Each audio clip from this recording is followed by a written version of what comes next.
فولكس فاجن. معنى الكلمة فولكس يعني الشعب، فاجن يعني عربية، فمعناها بالألماني سيارة الشعب، فولكس فاجن. طب الاسم ده جه منين وقصته ايه؟ فكرة الاسم جت من الدولة نفسها. في التلاتينات كان قليل جدا لما حد يكون معاه عربية في ألمانيا لأنها كانت غالية، فلما وصل أدولف للسلطة كان عايز يعمل مشروع دعائي يثبت تفوق ألمانيا الصناعي ويخلي الشعب يحس إنه عايش كويس، فطلب اختراع سيارة للشعب. الهدف منها عربية رخيصة كل عامل ألماني يقدر يشتريها، وكان عايزها تبقى نسخة ألمانية من عربية فورد موديل تي الأمريكية.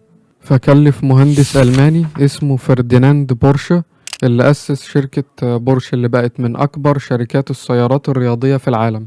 بدأت من مكتب للاستشارات الهندسية وتصميم السيارات. فرديناند كان عنده نفس الحلم إنه يعمل عربية اقتصادية وعملية، وعرضوا على شركات تانية زي مرسيدس لكن رفضوا. فتقابل فرديناند مع رئيس ألمانيا وقتها أدولف سنة 1934، فكلفه يصمم العربية بمواصفات خاصة.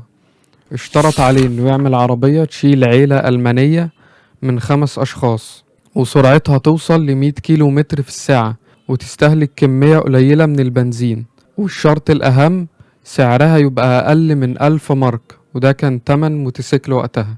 فرديناند بورشه فكر في تصميم يحقق له المواصفات دي بأقل تكلفة عشان يصنع العربية بالشروط اللي طلبها منه بأقل سعر ممكن.